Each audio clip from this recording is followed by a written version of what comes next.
smo lepi, tuk smo blazno cool. Pa tuk smo genijalni. Da bi prav neroden ful. Jo, tuk sem jaz pameten. Mislim, jaz sem cvet inteligent. Ma ti si brez konkurence. Jaz sem tuk blazen cool. Ja, kaj pa imate vi danes na gimnaziji? Prosten, ali ste si ga nekateri pač spet samo vzeli? Ej, stara, razumem, mi gimnazijci smo 260 let stari. Mislim, če nam minister zdaj ne da enega dneva prej, pa tudi ne vem, kaj počne. 260 let pravite stara vaša gimnazija. Pa sploh ne zgleda tako.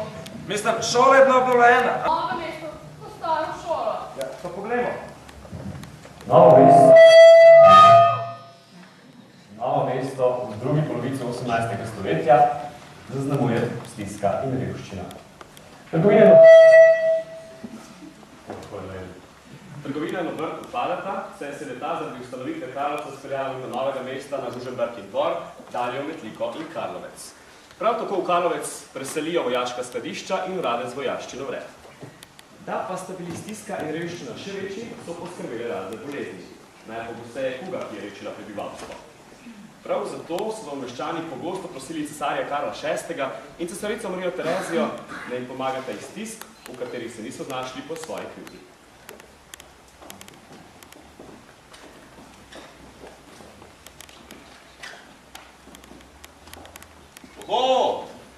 Kako je, sosed? Slišim, da je v mestu zopet komisija, ki naj bi nam pomagala. Menite, da tokrat bo kaj koristi? Ponovadi se le dobro najdo, napijejo, nam ostanejo stroški, rešitve pa nobene. Ja, slišim, da je v mestu sam namestnik presvetne cesarice Marije Terezije, vicedom Kranjske grof Henrik Orzon. Zmestni veljaki naj bi se menda pogovarjali o tem, da bi imeli v Novem mestu svoje lastno gimnazijo.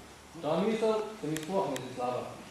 Šolo bi vodili frančiškani in zato dobili plačilo iz mestne blagajne. Res je, v mesto bi prihajali dijaki od drugod, kateri bi nudili hrano in stanovanje, pa bi tudi sami s tem nekaj zaslužili. Po vrhu vsega pa še naših otrok ne bi bilo potrebno pošiljati v šole daleč stran od doma. Poskusimo, možje. Šolan človek se veliko lažje spopada z vsemi življenjskimi otvikami. In vratov se smo na zelo široko vrata. Pa nakličimo pismo, važnih stvari.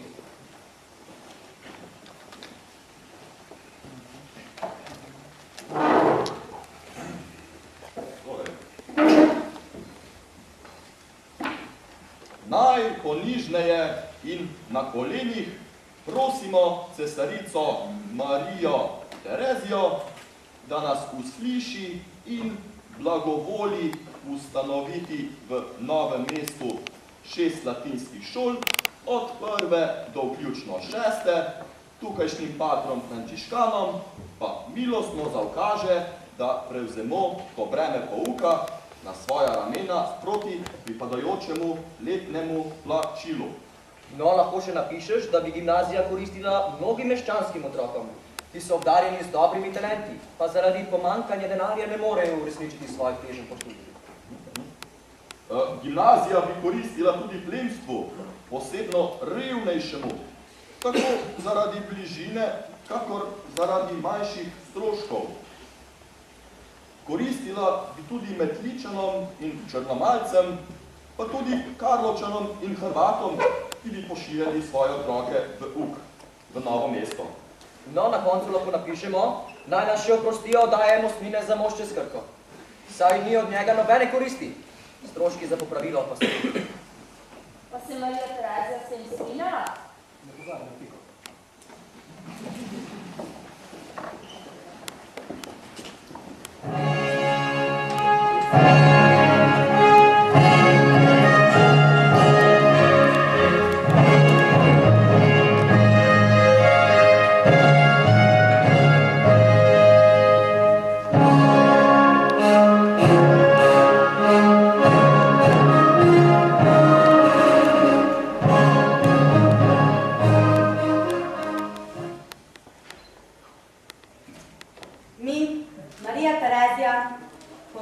Božja rimska cesarica priznamo s tem pismom javno in dajemo vsakomur na znanje, da se sme v Novem mestu po tamošnjih patrih frančiškanih v 6 nižjih šolah od prve tja do štete retorike javno podučevati.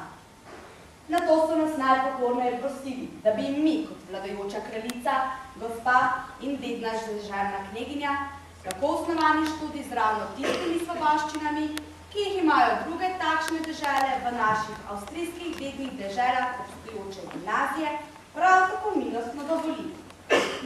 Če bi mi z milostno sprejeto prošnjo takih prosilcev z uvedbo navedenih 6 nižjih šol ne samo posvečamo obožnemu meščanstvu nekaj koristi napravili in bi se s tem nekoliko pomoglo, temveč bi tudi sosednja mladina s tem pridobila priliko, da se tako v krščanskih ščegah in čednosti, kot tudi v nižjih študijah z manjšimi stroški podočuje, da s tem torej lažje dospe do višjih znanosti in se tako tudi za službo skupnosti napravi spretne in sposobne. Tako smo mi, z dobro premišljenim pogumom, dobrim svetom in pravim znanjem omenjen študij 6 nižjih šol, ki naj se osnujejo v Novem mestu, podelili, potrdili in odobrili. In na to ukazujemo vsem in vsakemu našemu duhovnemu in posvetnemu vlastvu, posebno našim sedanjim in kasnejšim namestnikom, deželnim maršalom, deželnim glavarjem, upraviteljem, deželnim vicedomom. Prav tako vodjem in rektorjem v naših avstrijskih dednih deželah nahajajoč univerz in gimnazij. Najbolj tako milostni kot resni in hočemo, da oni večkrat omenjeno gimnazijo, ki se ima v Novem mestu ustanoviti, pri zgoraj omenjenem izpraševanju merno pustijo delati, da upoštevajo to gimnazijo kot enakovredno z drugimi z deželno-knežjim dovoljenjem ustanovljenimi gimnazijami. Da torej odtod v svrhu nadaljevanja študija odhajajočo mladino brez ugovora sprejmejo, pa da tudi drugače navedeno gimnazijo v teh najmilostnejših privilegijah kot gospodsko ščitijo in obravnavajo.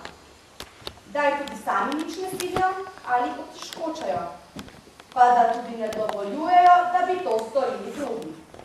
To menimo resno.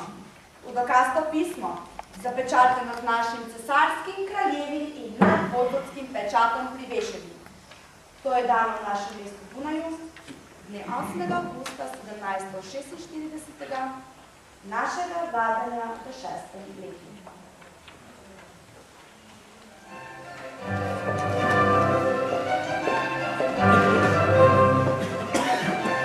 Kaj se to pomeni? Pogledal sem v leksikon. Gimnazija je grška beseda in je pri starih Grkih pomenila ime za telovadnico, prostor namenjen gimnastiki. Danes pa je to srednja šola, ki pripravlja na študij. In kje so naši takratni dijaki začeli s poukom? Kakšna je bila takratna šola? Pouk se je na novomeški gimnaziji pričel 3. novembra 1746 v prostorih frančiškanskega samostana. Takratna gimnazija je imela za 6 razredov le 3 profesorje. Učencev je bilo 66. V prvem razredu 30, v drugem ne 9, v tretjem komaj 4, v četrtem 11, v petem samo 8, v šestem pa le 4. Na koncu prvega letnega poročila je takratni prefekt, ali kot danes rečemo ravnatelj, zapisal. S to majhno in skromno čredo se je pričel novomeški študij. Pravico do šolanja so imeli ne partije. Vzgojitelji, frančiškani in njihovi profesori so nanje budno pazili. Pouk se prične v zimskem času pol 8 in traja do pol 10, v poletnem času pa ob 7 in traja do 9. Popoldne je pouk od pol 2 do 4. Po prvem zvonjenju morajo dijaki vtihniti in oditi v vsak svoj razred in na svoje mesto. Če profesor katerega učenca vidi zunaj prostora, potem ko je že drugič zvonilo, takšnega dijaka kaznuje. Nihče ne sme izostati od pouka brez tehtnega vzroka. Tega mora učenec sporočiti takoj naslednji dan profesorju. Če pa kdo od učencev namerno in po več dni izostane brez zadostnega razloga od pouka, ga morajo 3-krat opomniti. Če še izostaja, se ga prešiba. In če le še izostaja, se ga izključi. Vsem dijakom je pod projektno najstrožje kazni prepovedano nositi orožje, kot pištole, nože, bodala in podobno. Učenci se morajo izogibati prepirom, tepežem, ker se nikdar ne končajo brez kazni. Zahajanje v gostilne, prenočevališča v mestu, posebno pa zunaj mesta, je pod pretnjo zapora in izključitve strogo prepovedano. Z grožnjo izključitve je prepovedano vsakršno prijateljstvo z drugim spolom, posebno pa pogosto stanje na domu, kar so sumljivo. Po zimi ne sme biti noben dijak zunaj doma po 7 uri, po leti pa ne po 9 uri. razen če izostanek opravičuje pameten razlog. Če bi katerega zasačili v takem izostanku, mora biti izročen v zapor. Če učenec v cerkvi govori, ali se nespodobno vede do ljudi ali moti tovariše, mora biti strogo kaznovan. Če je kateri učenec zasačen pri kraji, se ga najprej prešiba, potem pa izključi, če se ne poboljša. Pijance ni mogoče imeti za zmožnost nadaljevati študij. Dijakom je strogo prepovedano udeleževati se bakanali in sestankov po pivnicah pod pretnjo najstrožjih disciplinskih in zapornih kazni v kaznilnicah. Kdor ta šolska pravila zaničuje in jih prekršuje, tega je imeti za nevrednega, da hodi v gimnazijo in uživa njene privilegije in ga je treba izključiti. Če bi se kateri od učencev drznil prekršiti Božje in cerkvene zapovedi, ali bi druge zapeljeval, pohujševal, ali posploševal zarote in podobno, ta nas je kot služena ovca iz žene in imeti ga za nevrednega za študij. Pa je bil red, kaj? Ja, samo rad bi vedel, če so se teh pravil tudi tako strogo držali. Že kmalu po ustanovitvi so se pojavile prve težave.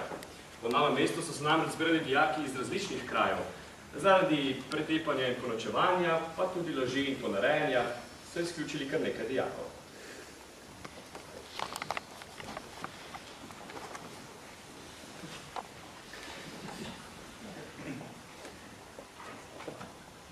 Dijak Andrej Janežič, izključen zaradi tatvine. Janez Car, izključen zaradi pretepanja in popivanja. 2 dijaka sta ponaredila spričevali. Slišim pa, da so nekatere kljub prekrškom sprejeli ljubljanski jezuiti. Ah, z njihovo nevošljivostjo bomo že kako.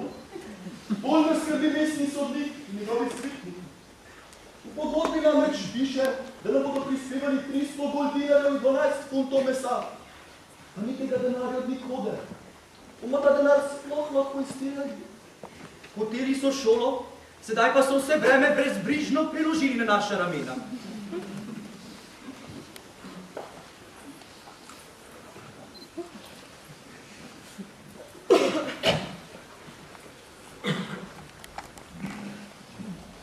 Nezaslišano! Učencu poetike že 3 mili v šolo. Že zadnjič sem jim zagrozil s kaznijo, zdaj pa takle upor.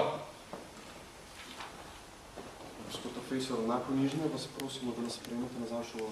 Je že v redu, izgubljene ovčice. Sedite, Božji pravi. Pa to pomeni, da so že takrat špricali. Novomeški dijaki so imeli nemalo težav tudi z mestnimi oblastmi in okoličani. Nezaslišano! Razglasno desko, ki je vedno na svojem mestu in nekdo prinesel na sramotili s tebe. Prepričan sem, da so to bili dijaki. Kako si drznejo? Za vse so mi krivi, kaj so vedeli ljuboslovili nas, da hodimo v šolo in da je v naših glavah še kaj drugega, kot je njihovo obrtniško klepetanje. Ko si drzne, reka dijaška. Zaglevam kazen za dijake! V zapor z njimi!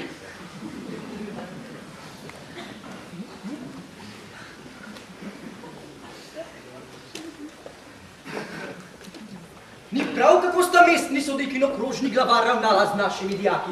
To je grobo kršenje svobode in privilegijev, ki jih je dala cesarica Marija Terezija z ustanovno listino. Pritožimo se na deželno vlado.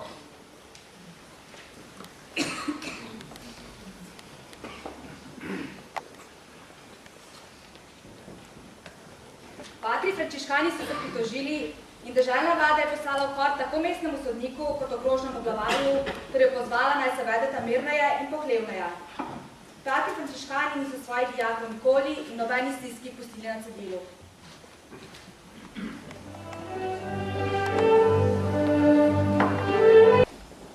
Ti, kako pa se je stekla tole z marčino revolucijo? V zaprtju je bila v šolo zelo povedena nemščina kot učni predmet. Vendar etike sledi in slovenščina si v 19. stoletju počasi terala pot v šolske klopi. Dijakom pa so strogo prepovedali članske društvi. Torej se oblast ne bala njihove moči. Kar naprej so jim nekaj pripovedovali.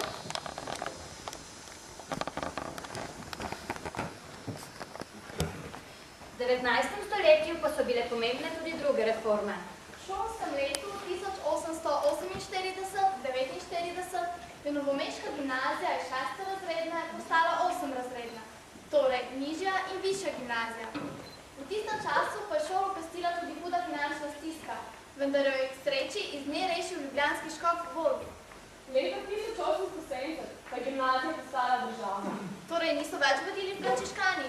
Ne, vendar so mestu in takratni državi prepustili šolo. Ta je pa še kako sooblikovala podobo našega mesta, pa tudi širše okolice. Gostiljen je bil dijakom prepovedan že od same ustanovitve gimnazije. Vendar kljub prepovedi so s časoma šolske oblasti popustile in dovolili obiskovati gostilne dijakom 7. in 8. razreda. Gostilničar Max Brunner, nekdanji lastnik restauracije Breg, se leta 1905 opogumil in ravnateljsko šolo zaprosil, naj dovoli dijakom zadnjih 2 razredov obiskovati njegovo gostilno. Ravnatelji to dovoli, a le pod pogojem, da se dijaki ne bodo prekršili proti veljavnim disciplinskim pravilom. Ako bi se dejala dijakom kuha, ako bi se godile nečednosti z natakaricami, prepuščali se dijakom posebnih prostori, se nastavljale stražo, ki pazile ga je pride kak profesor, in skušalo se z brezobzirnostjo zabraniti učiteljem obveznih gostilnice, kakor se je že rodilo, potem se zopet ponovila povod obiskovanja te gostilne. Aj, ta lepa krčmarica. Kak je gladka, kak je sladka.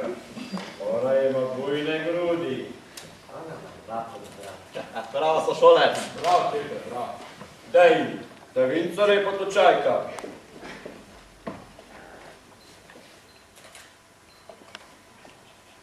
Še prinesi vinco iz hrama. Zelo bom jezen. Sicer ljubezen hodi med nama. Pa čašo primi, malo napij mi, meni prisedi. In me ne gledaj kakor hudiček. Še en poliček, ljubice moja. Hajadi, ljubice moja.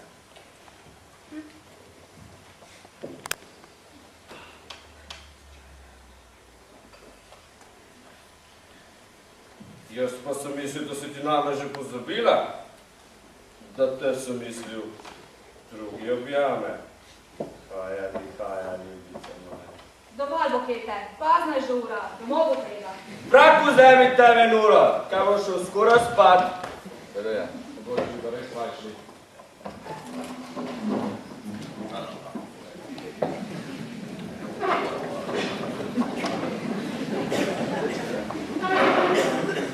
Aj, že zunaj, aj, na cesti. Ti primaj dunej, lunika 200. Ena zelena, ena rdeča, ena se smeje kakor nobena.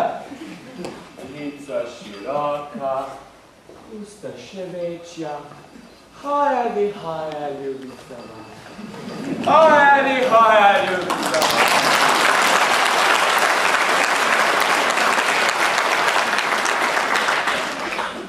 Pa je bila edina zabava gostilna in popivanje? V tem času ne. V začetku 20. stoletja se je pojavila nova filmska umetnost. Pa so tudi oni hodili šolo v kino, prav tako kot mi. Ah, kje pa? Državni šolski svet je dne 5.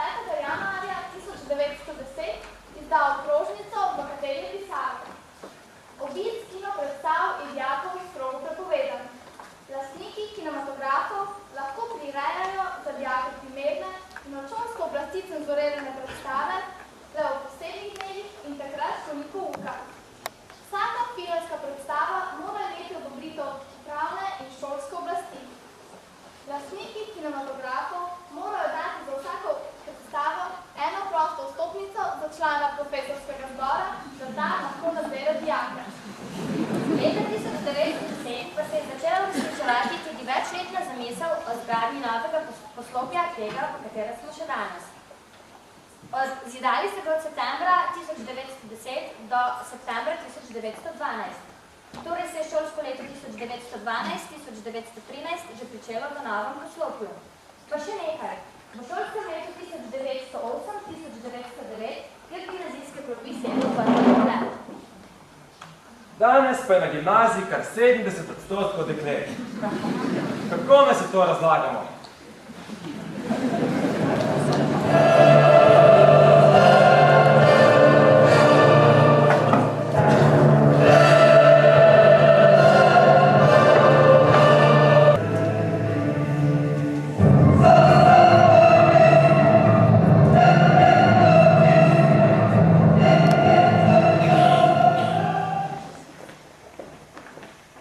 Leto 1914.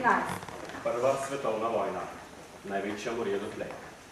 Gimnazijci zapustijo novo gimnazijsko poslopje in ga prepustijo vojaški bolnici. Dijaka pa do leta 1918 sprejme frančiškanski samostan. Leta 1918 razpade črnožolta monarhija in Slovenci zaživijo v novi skupnosti Srbov, Hrvatov in Slovencev. Večina osnovnih in srednjih šol na Slovenskem, tudi novomeška gimnazija, je po Sloveniji. Samo, kaj pomeni, da je bila gimnazija po Sloveniji? Ja, to pomeni, da je slovenski jezik postal učni jezik in tako zamenjal nemškega. Si predstavljaš, da je do takrat tudi potekal v nemščini? Ja, to pa še marsikaj se spremenilo. Recimo v šolskem letu 1919-20, ko je iz humanistične gimnazije postala realna gimnazija. Kakšna pa je razlika med humanistično in realno gimnazijo? Res je, da smo se pri Cankarju nekaj učili, naj bi hodil na realko, pa ni čisto jasno, za kakšno šolo gre. Tu pa jaz sem. Realna gimnazija je kombinacija klasične, ki je poudarjala bolj humanistično izobrazbo in pa bolj naravoslovno usmerjene gimnazije. Naloga realke je bila nadarjeno mladino pripraviti poklic. Ker Novo mesto v tistem času ni imelo nobene druge srednje šole, se je realna gimnazija dela najprimernejša. Ja, leta 1926 povedali oceno odlično. Do takrat pa so bile le 4. Zanimivo, kaj? In približno takrat po profesorske vrste prvič vstopile tudi ženske. Kaj pa kaj veš o predmetniku? Ja, najpomembnejši predmeti so še vedno jeziki. Največ ima latinščina, po pomenu drugi jezik postane slovenščina. Sledica matematika in dva tuja jezika. Nemščina in francoščina. V višjih letnikih pa še srbohrvaščina. Zgodovino drži veljavo, največ pa pridobijo prirodopisje, fizika in kemija. No, obvezni predmet postane telovadba. Ogromno predmetov. Kaj pa verouk, so imeli verouk? Pravzaprav so vsak dan pouk začeli z učenašem in vsako nedeljo je moral prav vsak dijak mašiti. Tudi v cerkvi so imeli vsak svojo klop, da se je takoj videlo, če kdo manjka.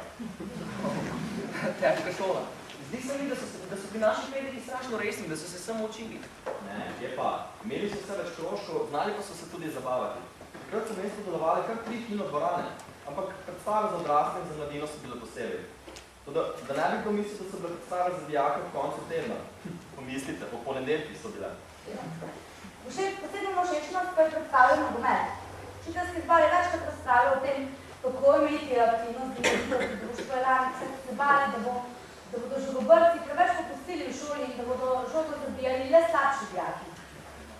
Res ogromno dogajanja po prvi svetovni vojni. Ampak kako naj si recimo tak človek jaz vse to zapomnil? Kako nam dogodki?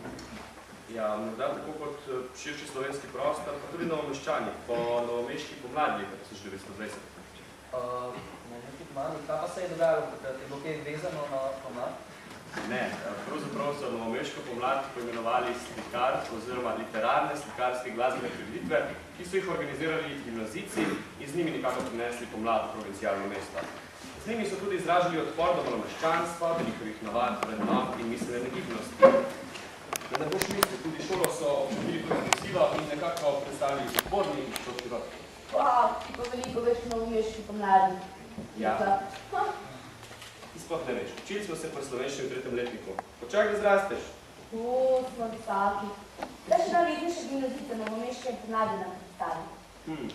Prvi je Miran Jarc, tisti nežni, že na vides občutljivi in introvertirani fant. Prisluhnite. V tem čudnem hipu nikogar. Sred kaosa sem sam.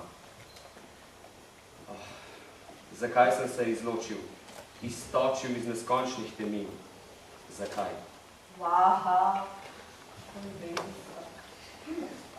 Ni jaz kasneje napisal roman Novo mesto, ki govori o njegovih jaških letih. Kaj? Se roman Novo mesto obstaja? Ja, roman o generaciji gimnazijcev med prvo svetovno vojno in v njej. Zanimivo, kdo so vi pa še ostali tvorci, recimo? Anton Podbevšek, uporni človek z bombami. Kakšnimi bombami? Ne, človek z bombami se je imenovala njegova pesniška zbirka. Za tisti čas je bila res avantgardna. Naprimer, že ptički žvrgolijo in zelena prihaja pomlad. Toda zame ne prihaja, kakor tudi bi jo rad. Ne sveti mi več sonce, legla tema je na njo že. Na njenem vrtu ne klijejo več zame svetle rože. A poznaš kakšnega predstavnika. Ja, jaz. Božji prijatelj, novomeški slikar, risar in grafik. Najboljši Jačo prijatelj, ki pa ni bil novomeški gimnazijec, ampak je takrat obiskoval Ralkov igri. Ampak, a ni bil novomeški gimnazijec takrat tudi Slavko Blum? Ja, bil je. 1919 ko je maturiral in odšel na Brno študirati medicino. Nikoli se ni preveč družil s šolci, bil je vase zaprti. Ja, že, ampak ali ni njegovo bivanje v Novem mestu vplivalo na nastanek njegove znamenite drame, dogodek v mestu Gogi? Nekateri so v tej zatopli Gogi videli celo podobo Novega mesta. Kako zadušno je v zraku, kot da se je nekaj koplje iz noči.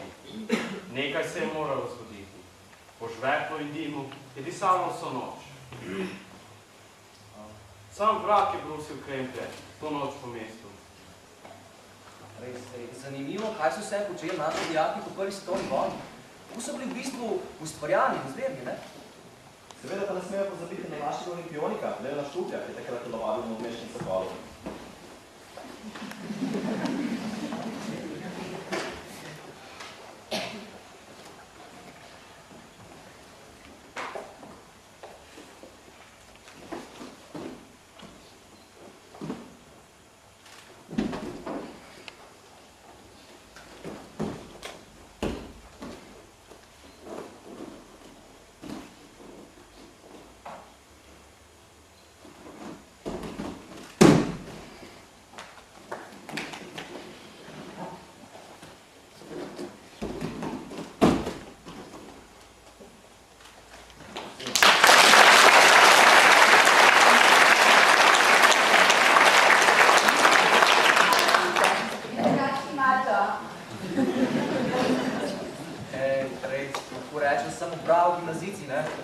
Vse bolj sem ponosen, da sem član te čestitljive ustanove, v bistvu, ki je obiskovalo toliko izrednih slovencev, ne? V bistvu, počasi, ker sem jaz na šoli prav živo občutim, da... Slavk, skuliri ste. O ne, no res! A dej.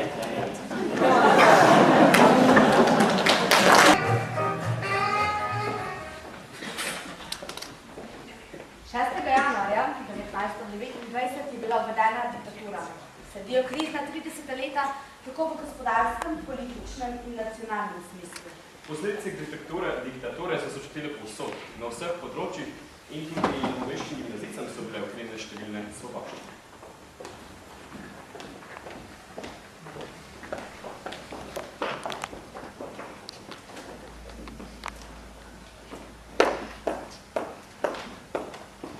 No, daj, se bomo ostala, ne? Zdaj se lahko pa še vsi. No, dragi dijaki, danes bomo obravnavali Petra Petroviča Njegoša. Prosim, če odprete svoje zvezke, Franci Kuči zvezek, ne boš celo življenje po mizi prišel. Dobro, pa bomo začeli. Peter Petrovič Njegoš, rojen leta 1813. In sicer v vasi Njegoš pod Lovžem. No, njegova poezija je bila zelo pomembna. Kaj mi je? Samo še Njegošova dela nam bere. Kaj pa slovenski prazniki? Prešeren, Gregorčič. Celo zvezke in knjige so nam pripeljali iz Beograda, srpščine, parade. Njegova poezija je zelo pomembna v Črni gori in ima tam velik vpliv, izhaja pa iz domovinske tematike, ki je bila tam... No, nekaj pa je le dobro. Več prostih dni imamo, saj praznujemo tako srbske kot hrvaške praznike. Govori pa se, da bomo že drugo leto praznovali Prešernov dan. Več časa bova lahko skupaj. Pogrešam že tvoj objave. Zdaj bi vas pa prosil, če odločite svoje pisala, bomo malo pogledali, kako izgleda njegova poezija. Pa dajmo. Mrite v slavi, če je treba mreti, čas umaza naš greh, kadre krsila. V njih ni mesta takih bolečin. Žeplenik, oblaten z mnogoboštvom, bo nebesa k milosti prišla. Danes so 10. Saj veš, na najnem starem mestu. Samo midva, noč in zvezdice na nebu. Ljubim te. O, sjo, kaj pa vidva? O, odlično. Kar igrajte se med poukom, sjajno. Bomo malo gledali. O, vi gospodici boste vstali in boste zrecitirali tale domen. Kaj dajmo? Pogledajte malo na glas, prej ste biti koliko glasni, dajmo. Njegoš, svojim. O, kaj to slišim, znate? Pa ne znate! Ja, sjajno! Seveda ne znate! Ko pa samo na dekleta mislite, da mesto da se uči, sedete! Vi se pa ne smete, ko je ena nemarna hljena! Seveda se pozabi na vas, gospodična, tako ste lepo navričeni in dušeni. Izgledate kako božično drevo! Dobro veste, da so šala prepovedana na tej šoli, mislim, kakšen napuh. Ljudje. Dobro. Bomo kar nadaljevali, da se snemijo, samo se malo mirim. No, izvolite, vse sem pozabil, hvala vam lepa. Kako naj se človek zbere v takem razredu? Tako! Ti žogobrci ne marni vsi po vrsti! Ti se me pa pazimo še 20 let na tej šoli. Gremo, gremo.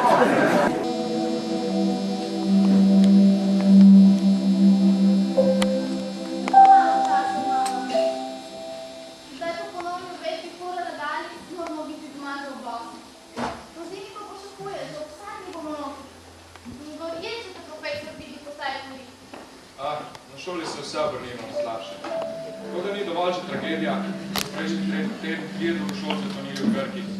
Poleg tega pa nam postavljajo še neživljenjske šolske pravila. Kaj pa, ko bi raj govorilo o ljubezni? S fantom sprehajala z roko v raki in bila zaradi tega izključena iz šole. No, kljub vsemu pa ne smemo pozabiti, da so bili tudi dijaki v kriznih 30 letih uspešni in ustvarjalni. Mogoče se je strinjati z oceno zapisano ob koncu 30 let. Absolventih naše srednje šole se dostikrat čujejo negativne kritike. Enake kritike so se čule v mladini od starejših v vseh časih. Če pa primerjamo današnjega abiturienta z enakim abiturientom predvojne dobe, lahko rečemo, da ima današnji abiturient večje obzorje, obširnejše znanje in večjo sposobnost za življenjski boj kot predvojni.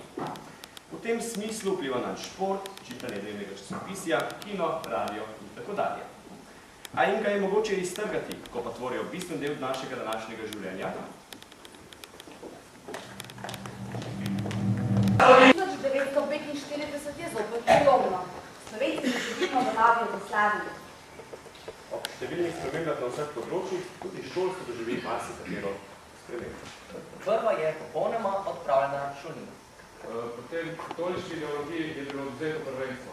Tako ko so pred vojno preganjali komunistično misleče dijake in profesorje, so po vojni vse bolj sumljivi katoliško misleči.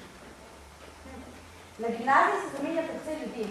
Nekaj dijakov je bilo izključenih zaradi medvojnega delovanja, suspendiranih pa je bilo tudi nekaj profesorjev ali pa so emigrirali.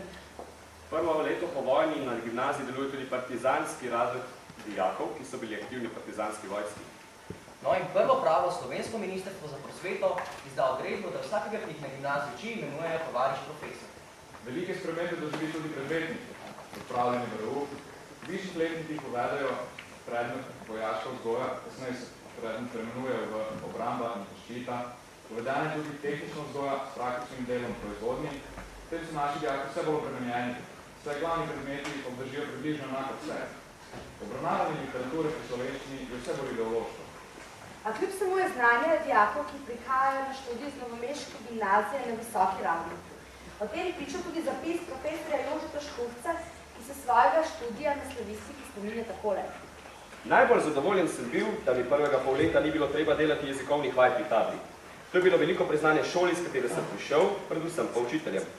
Samo še 2 slovenski gimnaziji sta poleg novomeške v tistem času živeli tak sloves. No, šolske reforme so si po vojni sadile eno za drugo. Na to pa se je stanje umirilo. Ja, prinesli so pa tudi kaj dobrega. Leta 1970, na primer soboto, kot pouka prav dan. Si predstavljate samo prosto nedeljo? Najbolj največja zmota v srednjem izobraževanju pa se je zgodila leta 1980, imenovana usmerjeno izobraževanje. Kaj je to? Formiranje gimnazije na ideoloških izhodiščih. Če zmeraj več ne razumem. Ja. No, v bistvu ta izhodišča so oznanjala, da mora vsaka šola dajati zaključeno poklicno izobrazbo, kar je pomenilo, da mora pripravljati neposredno za poklic. Zdaj, to vse je pomenilo, da gimnazija kot neka šola, ki bi pripravljala za nadaljnji študij, ni bila več potrebna. Saj tudi potrebe po široki splošni izobrazbi in šol, ki bi to nudila, ni bilo več. Med glavnimi nalogami šole niso bile zapisane zahteve o strokovnosti in splošnem znanju, pač pa le politično in ideološke zahteve oblastnikov. Prvi 2 leti šolanja so imele vse srednje šole enako učni program, ne glede na sposobnosti dijakov. Izraza gimnazija v uradnem izrazoslovju ni več. Naša šola se poslej imenuje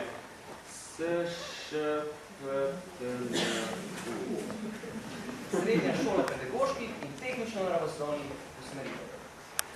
Ampak je pa res, da se treba profesorjem in gimnazicam takratnim zahvaliti, da je takratni nivo poučevanja in znanja ostajal gimnazijski. Ko vas takole poslušam, imam občutek, da se na gimnaziji poleg politično varovanih reform dogajalo prav nič zanimivega.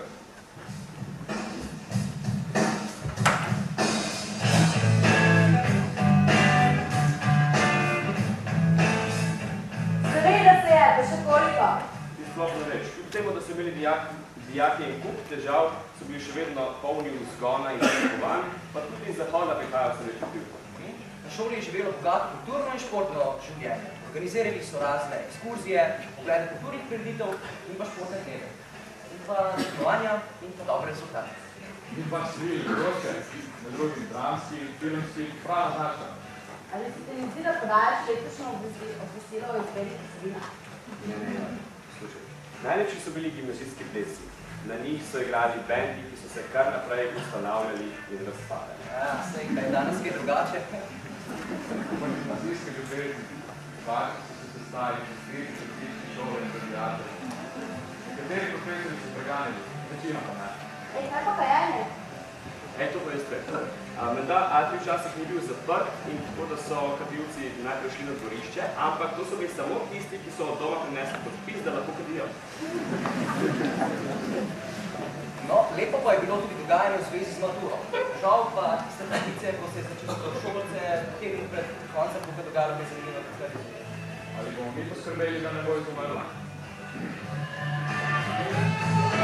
Veljavo ti igre. Danes nas je veliko več. 941 dijakov in 57 profesorjev. Vsi bi radi na gimnazijo, tako da včasih naša mala gimnazija postaja že premajhna. Vsi bi radi čim več dosegli in se povzpeli višje in višje in še višje. In tako krvavi pot pohita dijak in profesor. Dopoldne, popoldne in po noči. In zakaj? Za točke, dragi moji, vse za točke.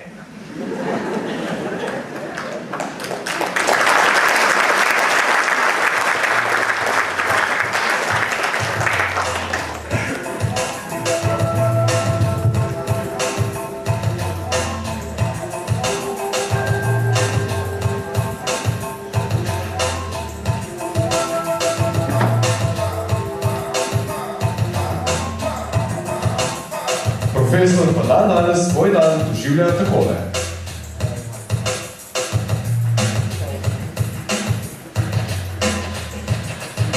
Budilka fura zbira, možgane mi reše, poskušam ignorira, ne zaleže, ura je 5, počas vstajam, zopate rubom v kopalnico odhajam. Mrzla voda, topla voda, ljubica in krema, faca je v redu in problema, zapesi in ure dva, ni več časa, to pa poglavim in očala, zagledam brata, fuck, ni dvigala, tečem po stopnicah, ki 6. nastroju sem že na cesti. Još ne.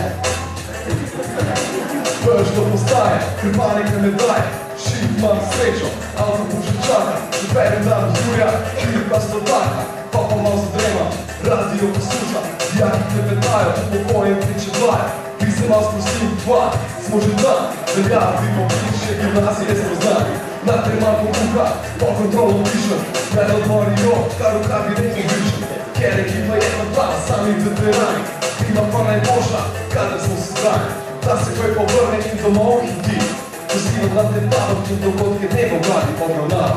Malo me predravi nek nov trajni glas in reče, da se malo obrne, vedno dovolj je predala. V pali zdaj, se že grem, drugi se postanem in odne se kontrole, da slušam v živece, da pravi še na pol.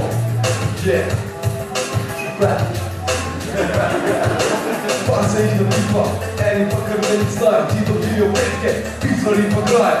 Ura je 10, pa ne moram vrteti, od popravljanja kontrol, sem že čisto pet. V posteljo se držim in zaprem oči, budilko dam na off, zaklenim ne drugi, Petkov večer je ura polnoči, mularija gramožura, mularija lajšati. Pesem Šutar.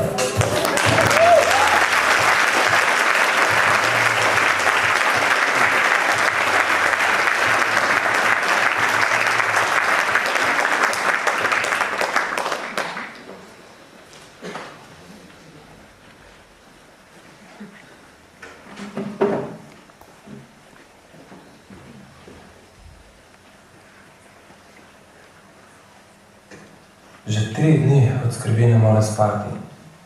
Že 3 dni milo prosim te, Gospod. O, Bog, ta dan Star Fox pozabi stati. Da crknemo vodilka, da postanemo slabo, da ropimo čistilka, da pade, da pomaga sosedi noseči, zdaj bo sprupno nočen še poseči. Samo do šolove ne bo. Brez tvoje Božje pomoči tudi me rešitve ni.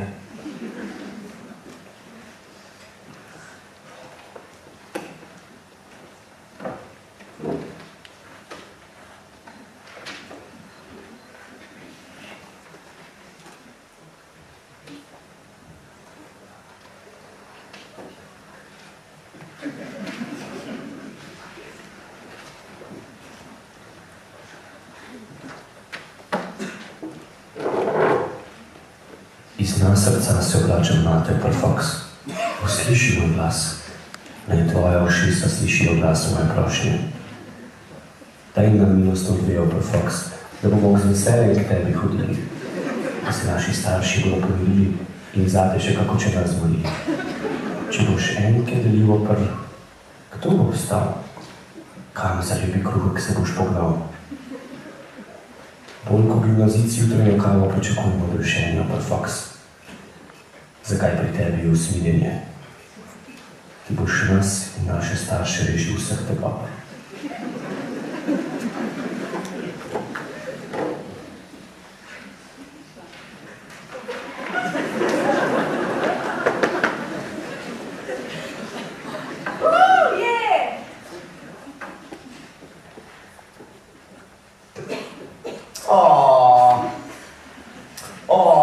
Pa ne, še spet.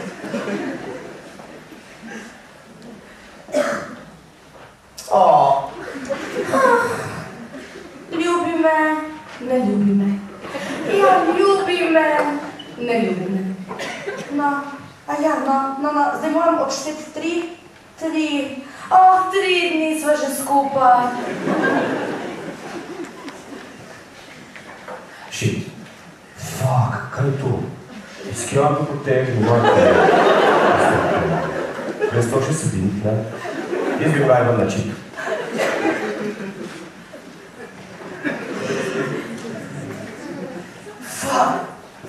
Kaj me gleda? Lahko blogam. Kje pa tu napisano? Tako lahka kontrolka pa še ne. Tu naj bi bil višji nivo, tudi če bi se samo en teden prej po 5 ur na dan načil, bi zikr pripravljati misel. Tu posta. Tretjeno? Oh yeah!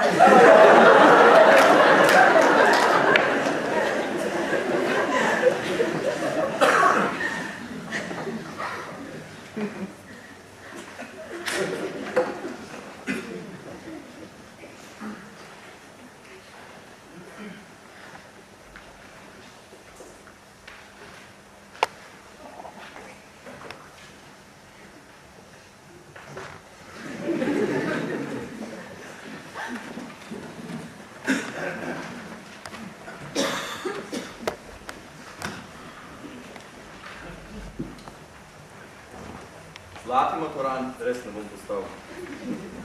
Bom pa besede tele na klop skoval. Gimnazic gimnazicu. Sedel v nove si klopi, a duh preteklosti tek tlotišči. Gledal si nedolžno v njih, a si kasneje zasovražili. Videl si njihove obraze, ki počasi postale so nakaze. Zakaj vsak ti posebej je težil, a ti si se sošolci vseeno zapeli. Učil nikoli se veliko nisi, še najbolj so ti ležali spisi. Šprical si, ko se ti je zahotelo, čeprav načeloma se ne bi smelo. Skrbeli so popravniki izpiti, namesto učenja pa s prijatelji si hočeš, nočeš, moral se zapiti. Ko starši so zaradi ocen divjali, posvetil si se vektorski normali.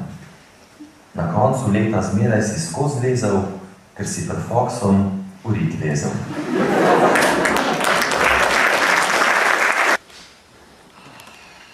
Zavrtimo časovni stroj naprej. Vas zanima, kako bo na gimnaziji? Morda čez 40 let, ko bo gimnazija praznovala svoj 300. rojstni dan. No, morda bo takole. Šola bo v prihodnje preživela najmanj 10 reform, če seveda kakšna vlada ne bo vstopila. Pravilniki v šolskem redu, preverjanju in ocenjevanju pa seveda v skladu z dosedanjo prakso najmanj enkrat letno, vse dokler ne bodo izčrpali vseh idej in vse dokler ne bo zmanjkalo otrok. In takrat bo gimnazija kar naenkrat postala prevelika. In minister se bo nad stanjem globoko zamislil. Nemudoma bo prisiljen ukrepati in uzakoniti pravila, ki so jih spisali dijaki v svoji dolgoletni praksi. Toda, ali bodo poslej profesori sploh potrebni? Vsi pravilniki se nemudoma uničijo in izničijo stari. Dijaki so že po definiciji nezreli za kakršnokoli odgovornost in jim je treba omogočiti brezskrbno otroštvo.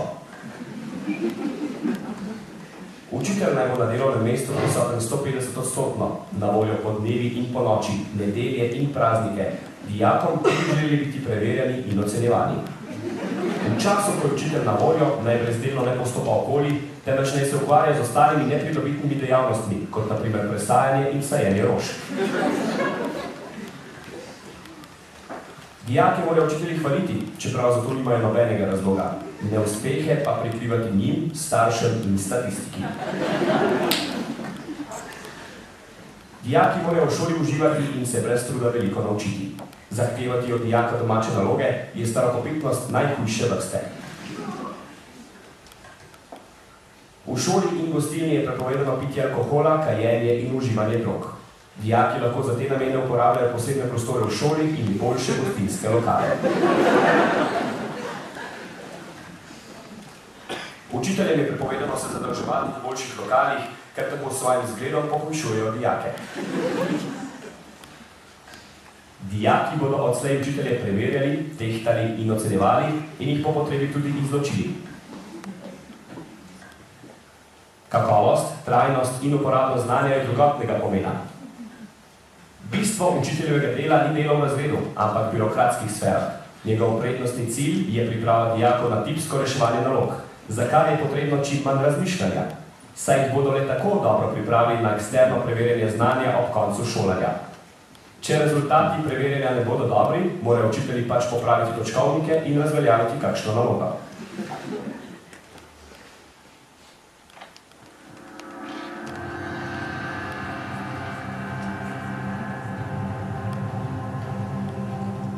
We are going to practice Yoga Nidra. Vadili bomo Yoga Nidra. Yoga Nidra means yogic way of sleep or static sleep. Yoga Nidra pomeni jogijski način spanja ali psihično spanje. It is deep relaxation or meditation. To je globoka sprostitev ali meditacija. Prepare yourself for Yoga Nidra. Spread your blanket on the floor and lie down on the bed. Pripravite se